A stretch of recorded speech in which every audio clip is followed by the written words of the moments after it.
Hi, everyone. I'm Barb Bruno. I want to welcome you to our call today. And I'm so glad to see that so many people signed up for this call because the marketplace has shifted. We have been in a candidate-driven marketplace for a number of years. And all of a sudden, for the last 6, 7 months, we feel the marketplace shifting to a client-driven marketplace. And the problem is so many individuals have not made the changes necessary to really succeed in this particular marketplace. So what we're going to do today, let me flip this slide real quick. What we're going to do today is we're going to address a critical issue, and that's the market shift. Because again, so many of your recruiters and salespeople are still operating under the outdated talent shortage assumption. Now, that doesn't mean it's still not hard to find top talent. I mean, there are still jobs that are staying open 4 or 5, 6 months. There are certain industries that are not affected by this. The construction industry is a great example. If you have a project manager, you can place them at any construction company right about now. But most individuals in the staffing and recruiting profession, from what I'm hearing and what I'm seeing, is that you don't have enough job orders, you don't have enough contracts, you don't have enough temp assignments to work, and the business you're writing isn't necessarily with the clients that you deserve to represent or that your candidates want to work for, and that's a problem. Because again, candidates are very picky about what they're doing right now. They're more networked than they've ever been. So the clients you represent can make or break your business and can make or break the profit margin that you're experiencing and the incomes of everybody that works for you. And so success comes from consultative selling and representing preferred companies. And what I'm realizing, we're all looking for AI to be the end all be all. Now, understand something. I just wrote 2 courses on AI for LinkedIn Learning, one for staffing and recruiting and one for corporations. And so I understand AI very well. But what I'm hearing from your end users, I am speaking more now to your end users than I am to staffing and recruiting companies. And the reason I'm doing that is I can help you more when I'm in front of your clients. I just did a huge corporate event this last weekend. I've done CEO conferences. I've spoke at construction conferences, IT conferences, architectural, engineering, manufacturing, medical, and they're all saying the same things. And so I have that added knowledge where I'm speaking to your end users firsthand. And I want to share what I've learned because that's going to help you position yourself properly. And again, we've got to be more consultative selling. People are sick of us pitching them. And clients and prospects feel that we don't care about them at all. We view them as a source of income. And what I just heard at the meeting I was at this last week, they go, Barb, ask the people that you train, when is the last time they called a company just to share information, just to help them out when they weren't earning money on them? The only time we hear from staffing and recruiting firms is when they're making money on us. That is not a consultative approach. That's a transaction. And that's why we view your profession as a commodity and we view it as transactional. And so often when we don't see the return on investment, you're sending us the same candidates we can get by posting a job board ad or a website posting. Why would we take the calls? Why would we do business with you? Now, there's something else I want to share with you up front. When I'm at these events, I always ask everybody, how many of you have positions you need to fill right now? And almost every hand goes up every time. And I go, okay, and how many of you, when a recruiting firm calls, a staffing and recruiting firm calls, you tell them you have a hiring freeze, you have no openings, or there's tariffs? And they all started laughing and put their hands up. They go, Barb, we know the 2 or 3 things we can say to most staffing and recruiting firms that gets them off the phone. And what's interesting is they never even call us back, and they weren't prepared when they called us in the first place. They knew nothing about us. And so, they might have saw we ran an ad, a job board ad. So now they're going to call and tell me they have the perfect person. I've just spent thousands of dollars on a job board ad, and all these lazy staffing and recruiting firms call me because that's how they're developing business. No, I want you to target me. I want to know that you've helped other firms like me. I want to know why you want to do business with me, not that you're pitching the perfect person because you saw a job board ad. And so again, We've got to adapt. Most firms have not adapted to the evolving market conditions, and immediate changes are essential. And to be honest with you, the greatest challenge that most of you are having right now is you have to change to stay ahead. And we're going to make that change today. Because if you haven't revamped the way you're selling, you're still selling the same way right now you sold at the beginning of this year, the end of last year, that's the problem. The market has changed and you've got to change the way that you're approaching them. Your team must realize that they do much more than filling jobs. They help your clients achieve their goals and objectives. And that leads me to a question. Do your salespeople or your recruiters even know the goals and objectives of your clients? Like, do you know what each one of your hiring managers is trying to achieve? Do you understand the business level drivers and their organizational pain points? What are they going through by these jobs not being filled? Do you understand executive level drivers like KPI or their own career advancement or goals or stressors? Or what about the political dynamics? How is that impacting their company? What is the fear of tariffs doing to their company? In fact, they have shared with me, all we have to say when we get a sales call is, don't you know there's tariffs? And most salespeople get off the phone, they never say anything, and we never hear from them again. How bad did they want my business? We've got to ask better questions to uncover risks. And what are the consequences of not filling roles? What is it costing them when they don't fill a job? What is it costing them when they have people working for them that are not doing a great job that they need to upgrade?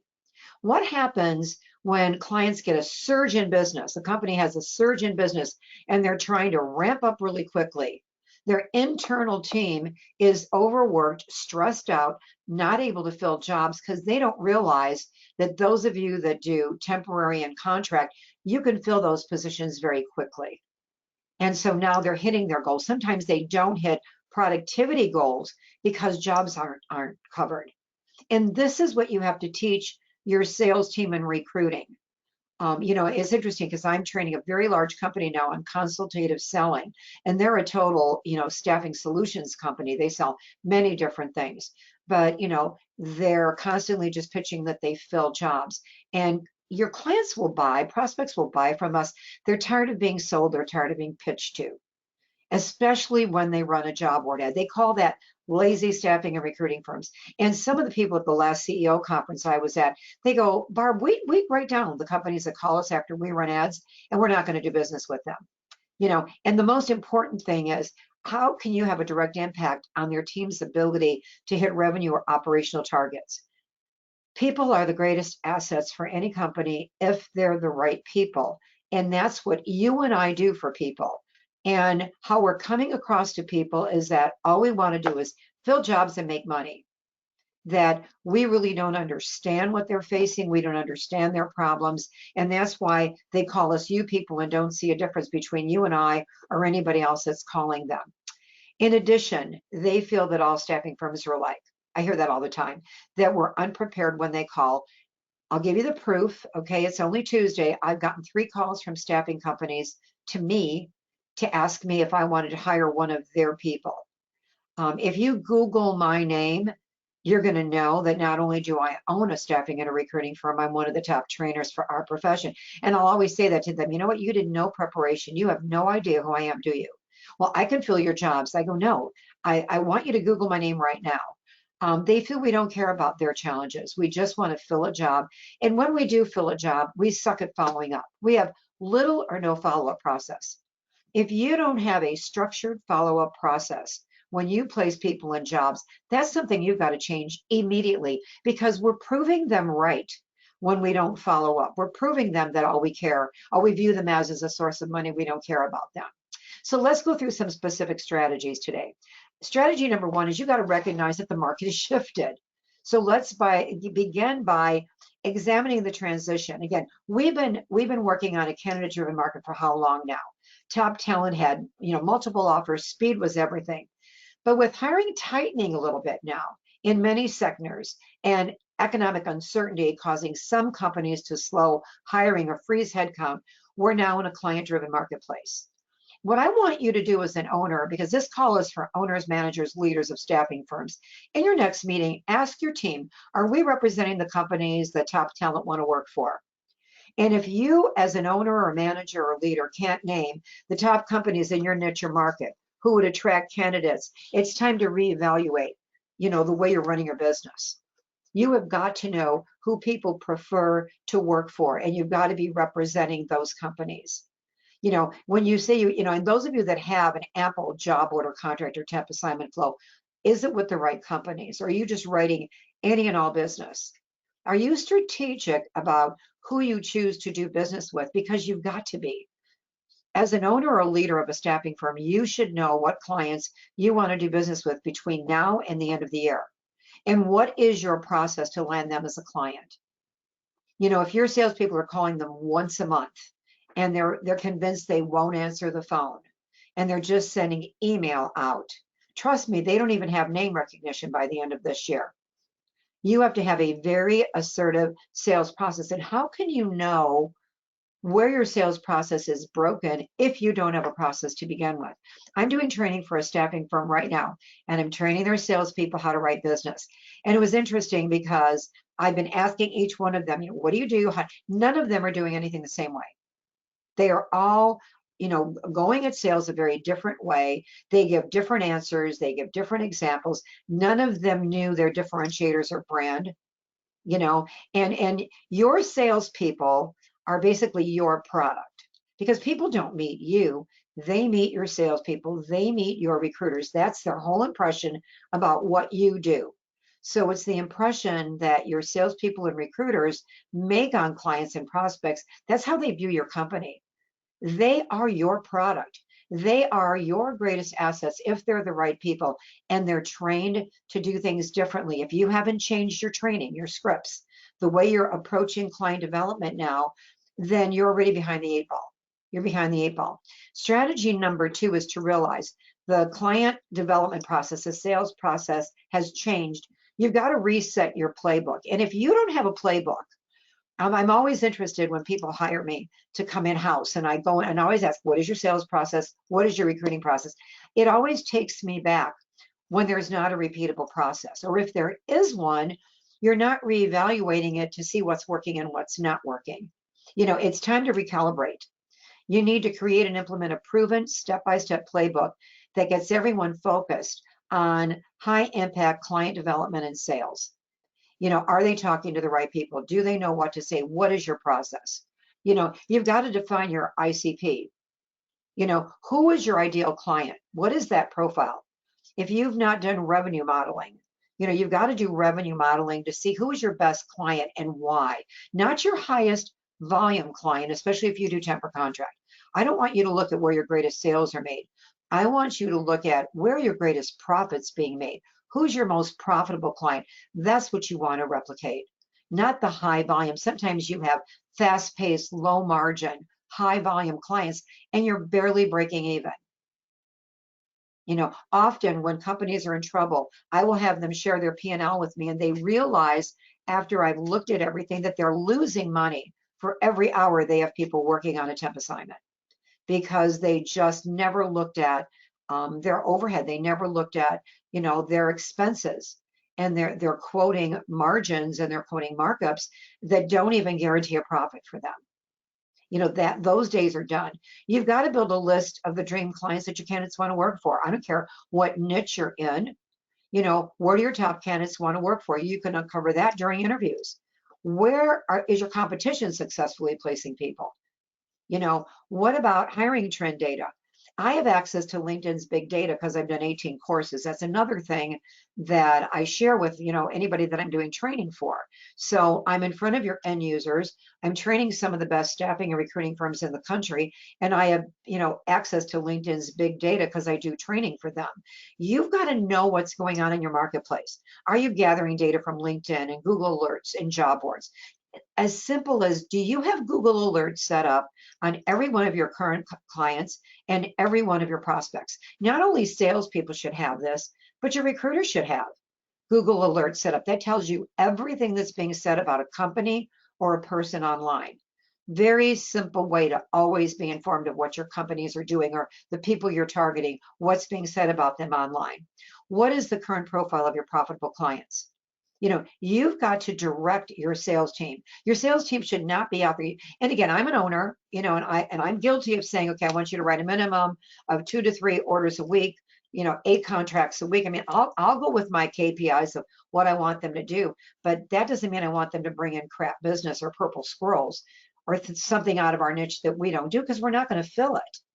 And so in our business, in yours and my business, think of all the jobs that were written that you didn't fill. Think of all the money you lost.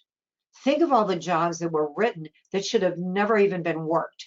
Think of all the wasted time and efforts of your recruiting team. And think of what that's costing you as an owner of a staffing and recruiting firm. You've also got to reassign accounts.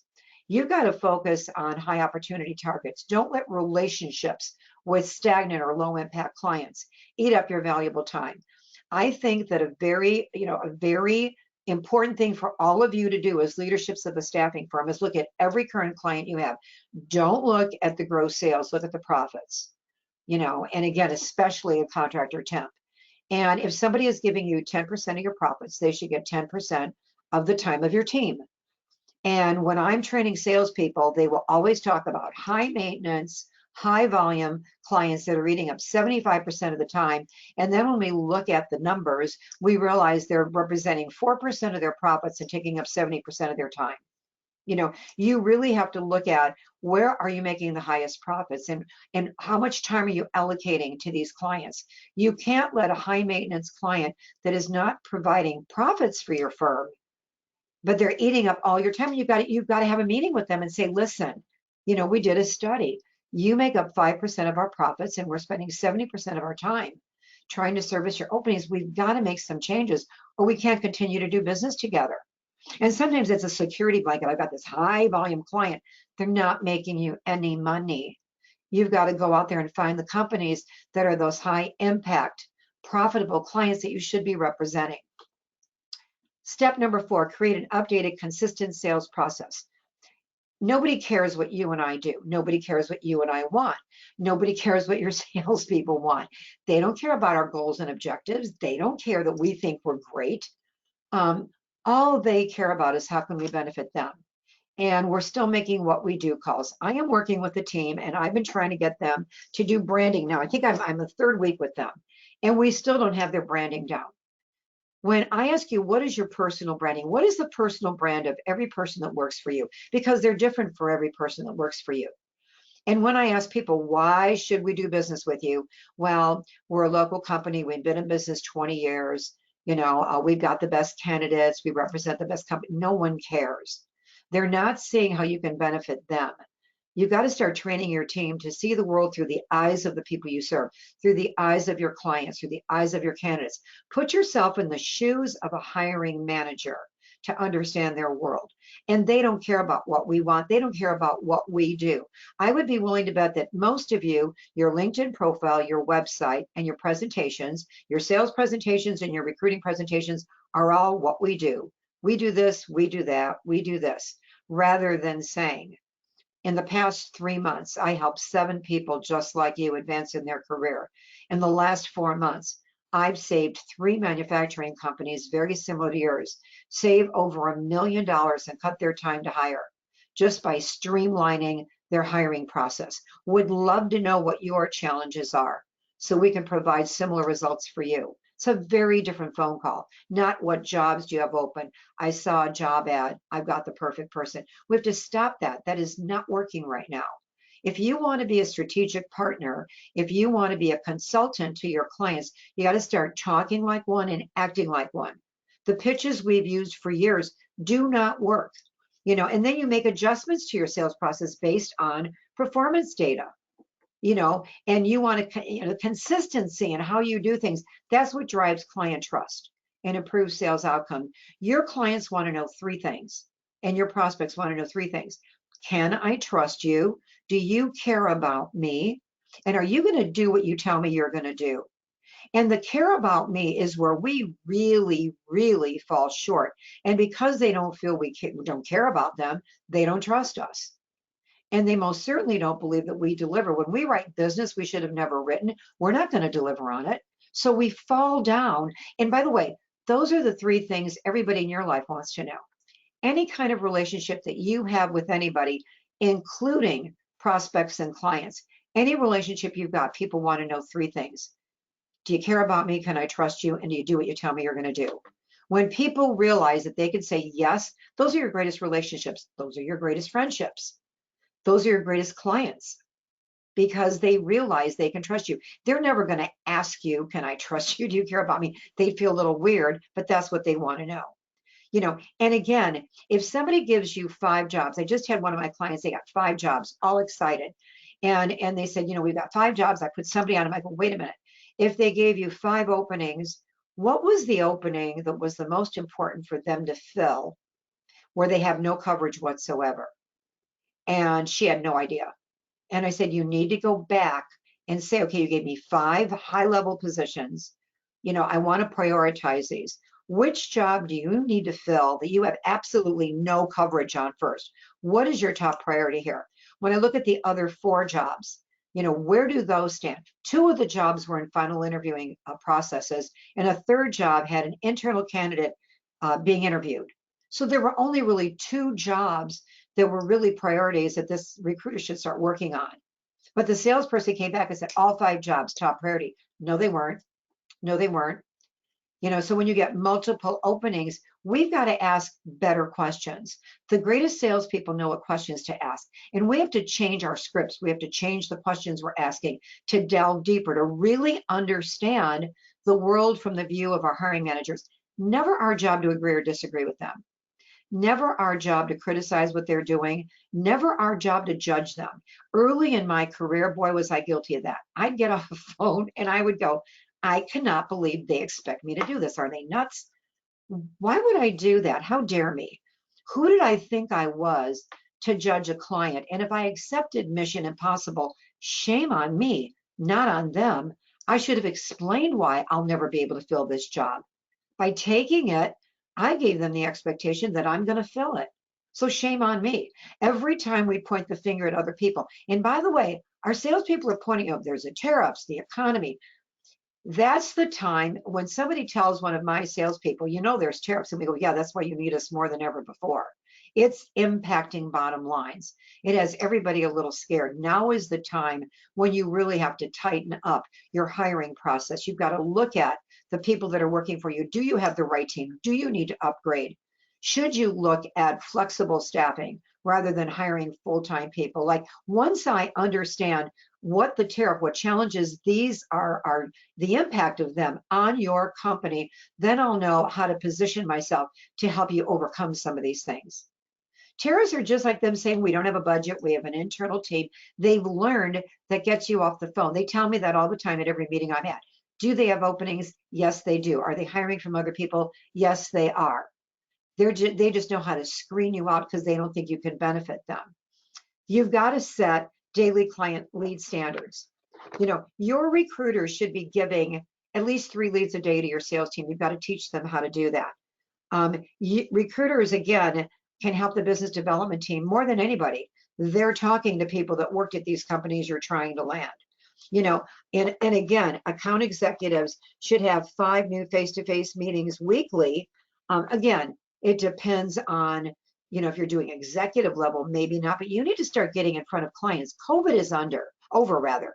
And if you say nobody will see you, that's not true, because they will answer your phone and they will see you if they see how you can benefit them. You're not saying the right things to them. You're selling an email. 84% of all email are not open. LinkedIn put that number out yesterday. I don't know where they got the 4%. So 8.5 emails are not being read. If you're doing most of your selling by email and in-mail, they're not being opened or read. You've got to get face-to-face, but they're not going to meet with you unless they can tell you what they're trying to achieve. Where now you understand, what's at risk for them. Sometimes the people that are hiring from us, their job's in jeopardy. They're not hitting their numbers. Do you even know what all your hiring managers are trying to achieve? Because you should. You should know everything about them. And again, how many job orders, contracts, or temp assignments should you write a week? You've got to have KPIs, but not just any business that fits the parameters of your best business, and business that your recruiters are not going to roll their eyes at. If you're a salesperson and you walk in and you hear your recruiters complaining about the business being written, listen to them, because they know what companies candidates want to work for. They know what companies they don't want to work for. But you're all that information is not being shared with your sales team. That's why direct hire people have an advantage when they work both sides of the desk, because they're getting all the inside information and then they're selling. Again, you've got to put these processes in place. Step number 6 is there's got to be weekly accountability huddles. If you want more business, then you've got to put effort into this. And people do what you inspect, not what you expect. You've got to make client development part of every team meeting. And, with recruiters in the room as well, because I think the recruiters are often the most valuable missing piece to most of your sales processes. Strategy number 3 is you've got to implement daily KPIs. You've got to know your KPIs. I'm doing some consulting for a recruiter right now, and his owner is frustrated because his send out to placement ratio is 21-1. He sends out 21 people before he makes a placement. So obviously he's just sending. And he said to me, well, it's a numbers game. The more I send out, the more placements I'm going to make. I said, you're only making 1 or 2 placements a month. You could do half as much work. You want your send out to placement ratio in direct hire to be 5-1 or lower. Yours is 21-1. What are you doing? And I said, so the numbers you want to watch are your ratios. What are your ratios? How many interviews do you book a send out? How many send outs till you get a hire? You've got to know what your ratios are so you can constantly reduce those. And if your people don't know their numbers, they're working blind. As an owner or manager, your people have to know what numbers they need to monitor. What results do they need daily to always hit their goals or objectives? If you are not hitting goals and objectives this year, then I would blame you as the leadership of the firm, because you should be meeting with your team and showing them what results they need daily to consistently hit their numbers. Or what did you do with the goals from January through June? Did you erase those as a leader? Because my suggestion has always been, if somebody didn't hit their goal January through June, I'm going to take the difference of what they said they were going to do and what they actually did. I'm going to divide it by 6 and add it onto the remainder of the year. I don't want them to give up their income goals, because that's what they're going to do if they don't hit those numbers that they set. It's my job as an owner or a manager to train them, to monitor them, to look at their KPIs, to know that they're out there consultative selling, not pitching. And again, if you just tell them everybody has what's in it for me on their forehead, you make different calls. But you have to train on how to implement your sales and your client development. You have got to have processes in place. Strategy 4 is you've got to use consultative scripts that solve challenges, not just focused on filling jobs. If you sound like everyone else, you're going to be treated like every other vendor out there. In order to better acquaint myself with what's important to you, I'd love to meet with you to personally discuss your staffing needs and workforce challenges. What kind of presentation do you prefer? The reason this works to set up a face-to-face meeting is they're not thinking about, should I see you? They're thinking about, what kind of presentation do you prefer? I don't know. What kind of presentation should I prefer? And so they usually come out with, well, whatever you normally do. And what's funny, this book's more face-to-face appointments because you've got them focused on something. You've totally confused them because now they're thinking about, what kind of presentation do I want, not should I see you. When you review your goals and objectives and the hiring you've done over the past year, what are your greatest concerns? What's going on? What is it costing you? What are some of your KPIs that you're trying to hit? Where is it costing your company the most money? When people talk about lack of engagement and lack of retention, that starts with the recruiting and hiring process. You and I know that, but they're pointing the finger every place else. Anytime they mention recruiting and turnover, retention and turnover and lack of engagement, you've got to share with them that starts with your recruiting process. Retention starts with recruiting. Are you identifying what's important to people? Are you just pitching jobs at them? Show them that your team have to sound like workplace experts. not just pitch people, not just pitch people. Let's assume that we've been providing staffing solutions for you for the past year. And as a result, you recommended me to somebody else, one of your business associates. What did I have to do to earn that kind of recommendation from you? And now you're going to find out. Now you're not doing business with them, but I want them to envision. I'm saying, let's assume that we've done business together. And as a result of you using me, you've recommended me. What do I have to do to have you recommend me? Now they're going to tell you what's most important to them. It's not about you and me. It's not about us. It's about them. What do they need? What do they want? What keeps them up at night? We have got to stop selling the way we've been selling. Selling was so easy in 2000 to 2002. It was like fishing in a barrel of fish. It's not that way anymore. And the type of selling we've been doing, even for the last 2 or 3 years, is not working right now. Because of the perception out there, because they can use things like tariffs, because of how fast we get off the phone and we're not prepared.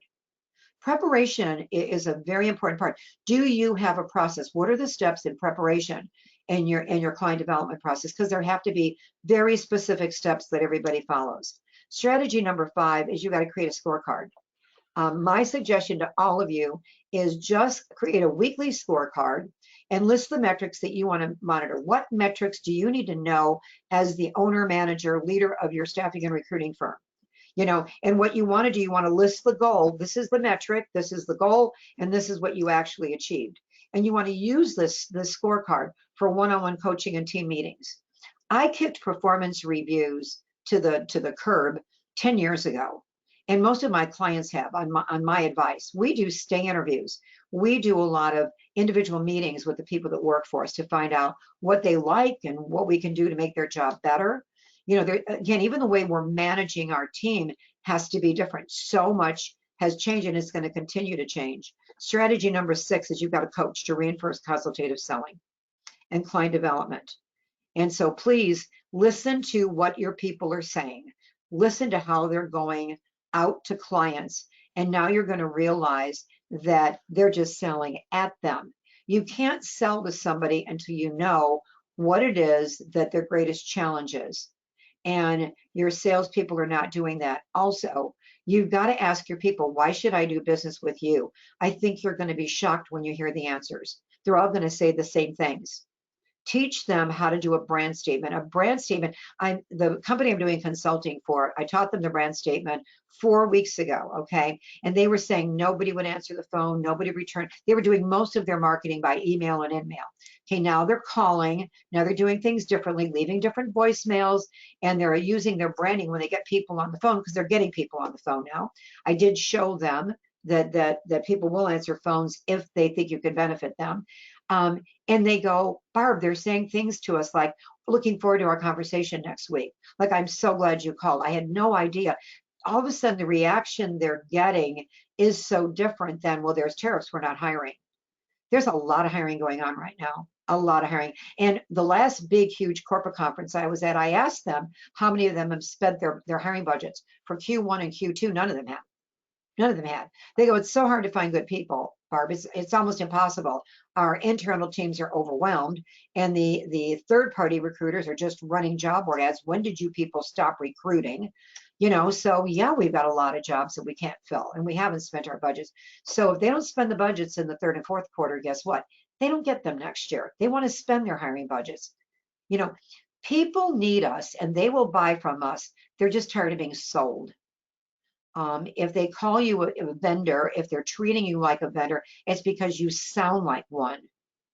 Starting today, I want you to review everything: your email, your voicemail, your scripts, your follow-up process, your whole entire sales process, and just shake your sales book up. And everybody has to be working from the same handbook. It can't be like everybody in your company just knows what they want to do. Even if they're working remote, you want them to follow a process that you've proven works. You just don't want them calling anybody and everybody. It's got to be a sales marketing process that's consultative. And so just let them all know. And you know what? When your salespeople start becoming a consultative salesperson, they sound different. They're more confident. They value themselves more.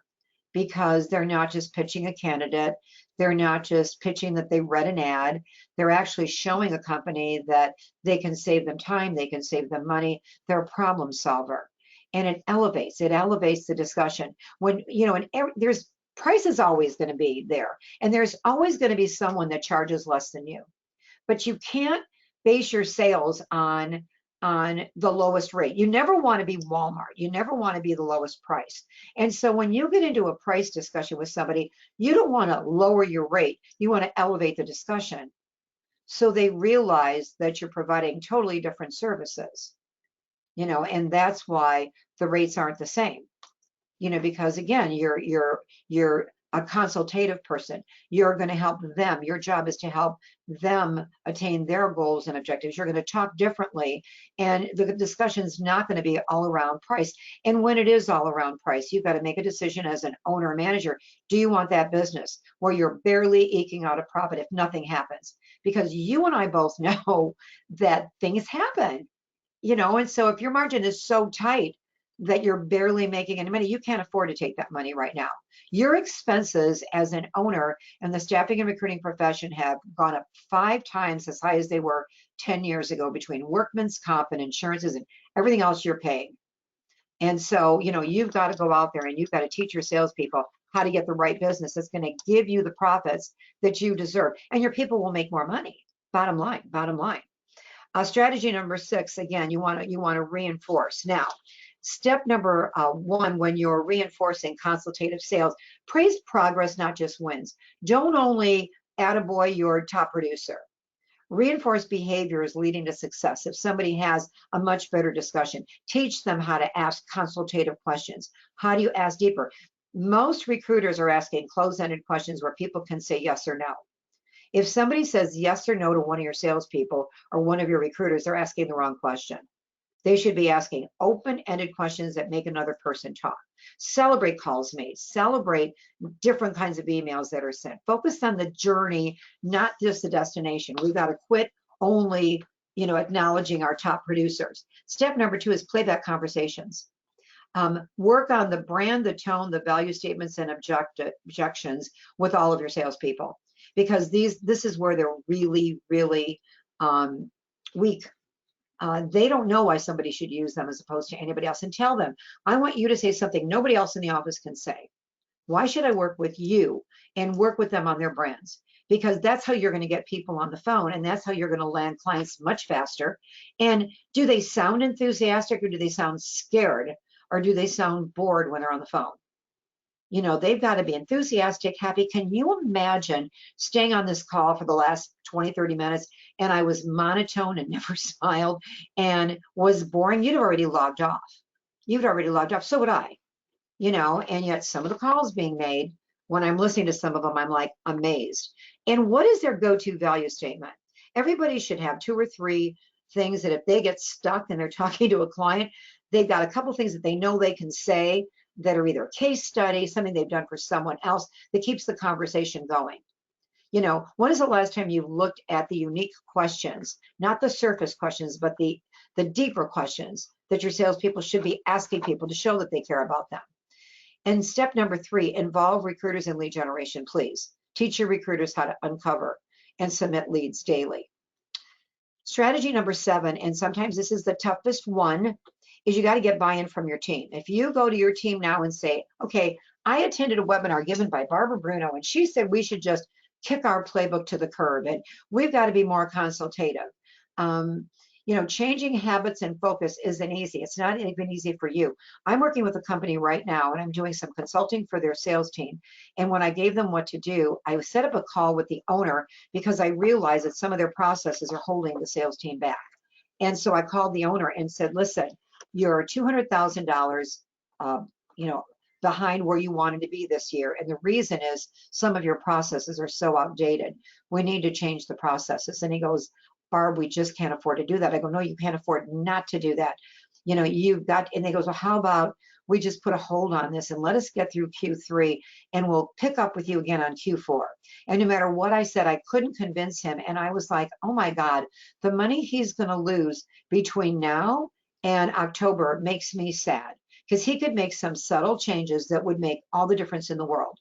And I was willing to share everything I had with him, and he got scared. Like, we can't make changes. And I said, but if you do things the same way, he goes, I know, but right now I just can't even imagine. We're behind an 8 ball right now. And I go, which means you need to change something. But, again, it's hard. If you want to get buy-in for your team, just tell them to make more money. If they change the way that they're selling, they're going to land more clients. They're going to land better clients. They're going to do more business with your current clients. They're going to write higher fee and higher margin business. And as a result, you're going to make more profits and they're going to make more money. It makes me sad to see some of the business that's being written, and your poor salespeople, they go out there and they write all this business. If it's not filled, they could lose their job. Are you giving them directives on what business to write? If they bring something in and your recruiters roll their eyes, don't get mad at your recruiters. Your recruiters don't want to work it because they know it's a crap piece of business, or they know it's with a company nobody wants to work for. Your recruiters are such a key element to your client development process. You also want to provide messaging. I want you to look at all your scripts and redo them. Nobody wings it anymore. Your messaging has to be very consultative, strategic narratives, questions that reveal implicit, not explicit needs. Everybody shares explicit needs. You've got to dig deeper and find out, okay, what is the cause of this? If somebody says, my God, we have 12 openings we need to fill, the inclination is great, let's start taking them. Is your salesperson saying, my goodness, that's a lot of openings, what's caused this? Well, we had this influx. What is this costing you for these jobs not to be filled? Which jobs you need to fill first? Where do you have no coverage? Where are you feeling the most pressure to fill? These are the kinds of questions your people have to ask. They're so happy somebody said they had openings. They just go right into writing the business and don't understand the why, don't understand the problems this person's facing. And they could come back and your recruiters could work on the wrong job and you end up filling none of them because you didn't even understand what was going on. You didn't even understand what was going on. And you've got to have scripts that map workforce challenges to business drivers, what drives their business. And then track, coach, and repeat. Your people do what you inspect, not what you expect. Track results, provide feedback. And I believe my management style has always been I manage by walking around and listening, or I manage by making calls and having people listen to what I'm doing. Again, the firm that leads in this new marketplace are not the ones waiting for business to be called in. They're going out, creating opportunities and aligning, their sales teams behind a consistent, consultative client development and sales strategy. So it's time. And you know what? When you tell your recruiters you're no longer, your salespeople, you're no longer an account executive. I want you to be a consultative salesperson. I want you to be a staffing solution person. I want you to go out there and be this expert. And guess what? Everybody that works for you is a workplace expert compared to the average human being. We're out in the workforce every day. You elevate conversations. You elevate the way they see themselves. And when you elevate conversations, you elevate the business you're going to write. So it's time to shake up your sales process, period. You've seen today how the market has shifted. If you haven't made changes, I hope to God that as a result of this call, you're going to reset your client development game. You're going to implement scorecards. You're going to refine consultative scripts, and you're going to coach your team for success. Because you can't just leave, as an owner or manager, we can't just say, write more business. We've got to let them know how to write more business, what business to write, who to target, and how to really differentiate themselves. You want to be the unicorn. You want to be the person that sounds so different that companies start tracking you down. When your company is really doing the right job is when clients are tracking you down. 40% of your new clients should be referred from your current clients. If that's not your reality, your clients don't love you as much as you thought they did. So what you can do, you've got two options. You can take what you covered today, and what I would suggest you do is create a new sales playbook, write modern consultative scripts with questions, those deep questions they have to ask, develop a performance-based sales scorecard, and then role play brands, because learning their brand is one of the most important things everybody that works for you has to know. It will get people on the phone, and they're going to use the brand in their email, in their in-mail, in their messages, and you're going to get callbacks. And equip your team to confidently, overcome today's toughest objections. Because again, those objections are opportunities for us to say, yes, there's tariffs. And that's why it's more important than ever for you to be aligned with someone like me, because I'm working with other companies and we're showing them how to save money, how to cut costs, and how to upgrade and do things that position them better. You know, once I understand exactly what you're facing, I'll know what solutions to provide. We've got to start being more consultative. You can do this, or you can take a shortcut and you can have me help you have the strongest Q3 and a record-breaking Q4. And the way you can do that is I'm going to be doing 3 webinars.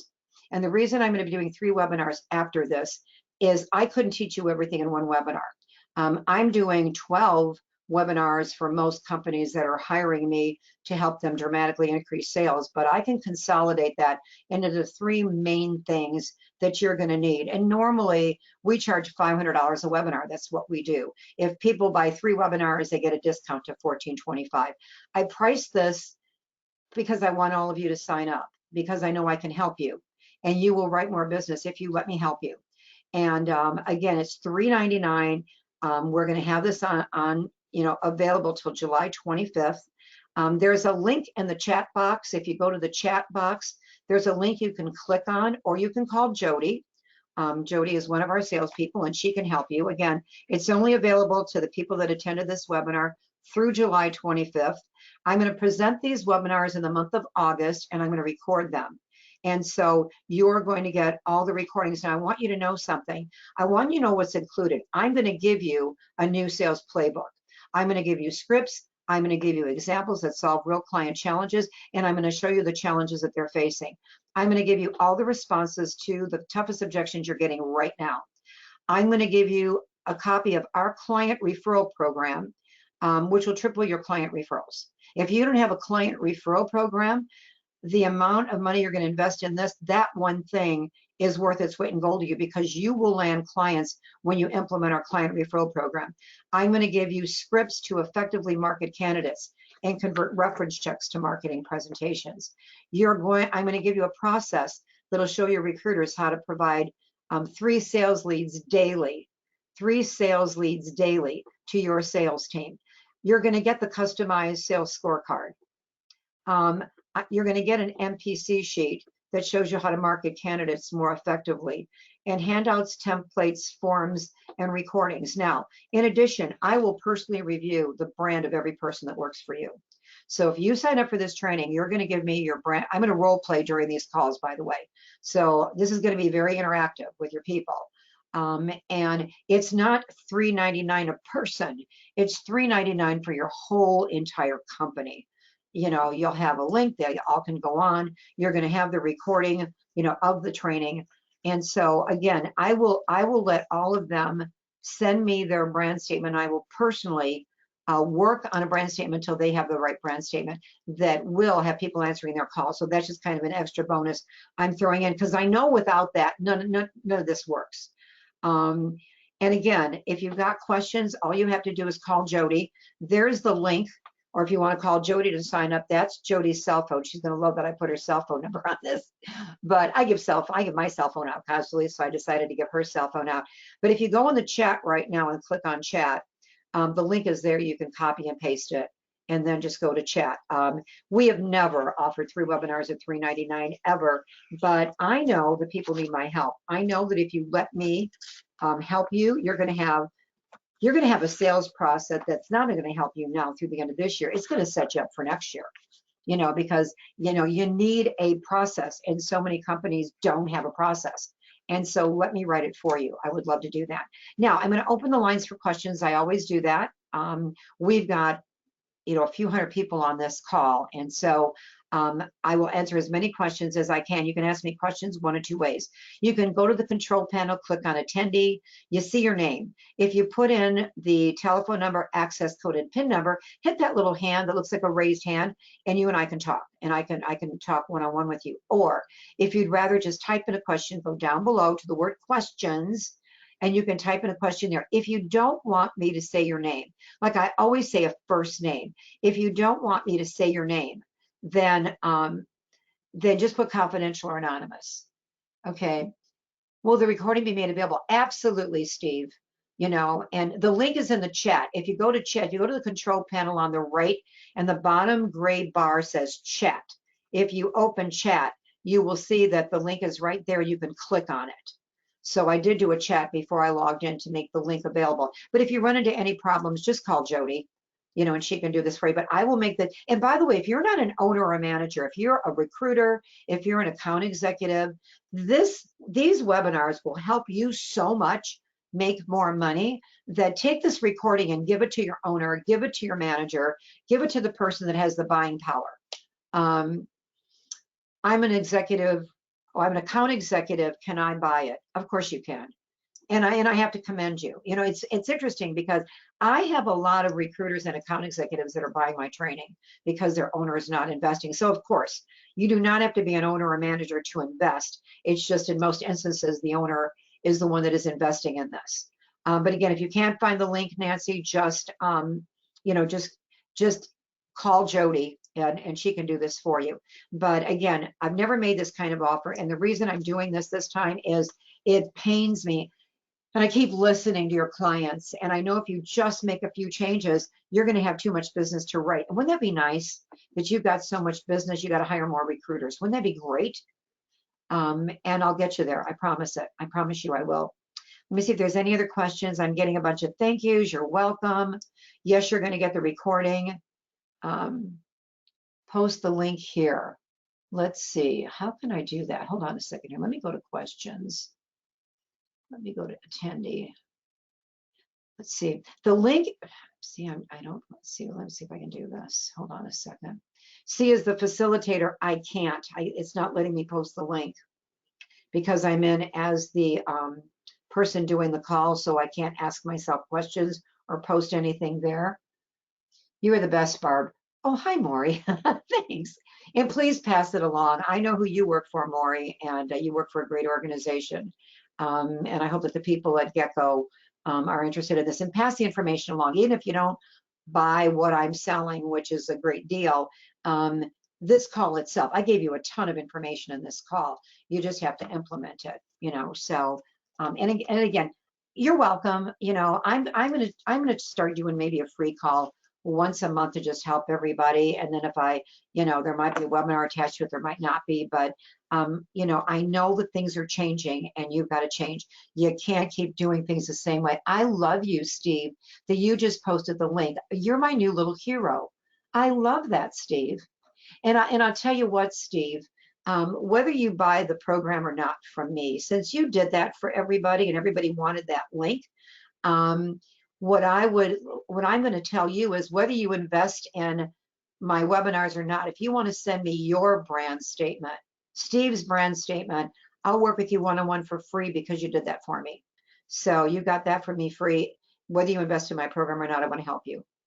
Let's see. Thank you, Barb. I've been documenting all the topics you've been sharing. I love that you can give us the playbook by attending. Oh, yeah. You're going to leave this knowing exactly what to do. You attend those 3 webinars, there's going to be the link, Lynn, is above. If you look at all the questions that are being asked, Steve asked a question. The link is on your screen right now, but you can't copy and paste that. But Steve listed the link in one of his questions to me. So hopefully you can see the questions. And also, if you look at the control panel on the right-hand side, the bottom gray bar is chat. So if you go to the control panel on the right, it says handout and then chat. If you click on chat, you'll see the link right there. Could you please share price of the program? I missed it. It's did we say? I think we said $399. It's $399 for the 3 webinars, and normally they're $500 a piece. So it's a 70% discount. And again, if you can't get through the link, guys, call Jody. You know, there's her cell phone. Now, we've got a few hundred people on here. If you get a busy tone, just leave her a voicemail. And again, you're all thanking me. It's my pleasure. You know, again, whether you use, you know, what I'm going to offer you or not, or just implement some of the ideas, I want all of you to realize you can hit your goals by the end of this year. Stop viewing objections and a changing economy as a death sentence. It's an opportunity for you to position yourself differently. You know, and so, you know, and again, Ganesh, when this call is over, I do not have this information. And so what I want you to do, Ganesh, is I want you to send that information to my office where you want the recording set. If you want to email my office, just send it to support@staffingandrecruiting.com. So the information you just put in the question, send that information to support@staffingandrecruiting.com. That goes right to our office, our main office. And then my team will make sure that the recording goes to the right email address. And you're all going to get this recording. So you'll all have this. But again, Ganesh, send this message, or any of you, if you have a message you want to send, and if you want to email me directly, I'm going to give you my personal email address, because if you've got a question just for me, this is my email address, okay? My personal email address is bbruno@goodasgoldtraining.com. Now, I've got hundreds of people on this phone. I get 400 email a day. You might not get an answer from me today, but I answer all my email within 24 to 48 hours max. So my personal email is bbruno@goodasgoldtraining.com. If you have a question for me, reach out. I try to be, and also follow me on LinkedIn. I'm doing a staffing and recruiting tip. I don't know if all of you know this. I'm doing a staffing and recruiting tip daily, every Monday through Thursday on my LinkedIn feed. It's a solid training tip. So get you and your people to all sign up, put a thing to connect with me on LinkedIn. And I do a tip every single day. And so Monday through Thursday, and then to Friday, I'm doing a faith and healing tip. And so I do business Monday through Thursday, and Friday I'm doing a faith and healing tip to try to help people that are dealing with loss. So Monday through Thursday, it's all about you. And again, that's what I'm all about. I train so you can be successful and you can make more money. And I hope you let me help you. So thanks for joining us. I see absolutely no more questions. I'm getting a lot of thank yous. And, I'm so glad you are all here. I'm so glad you enjoyed the webinar. If you're not an owner, pass the recording on to your owner, because if they buy this, it'll help you. All right, everybody, have a wonderful day. Thanks for joining me.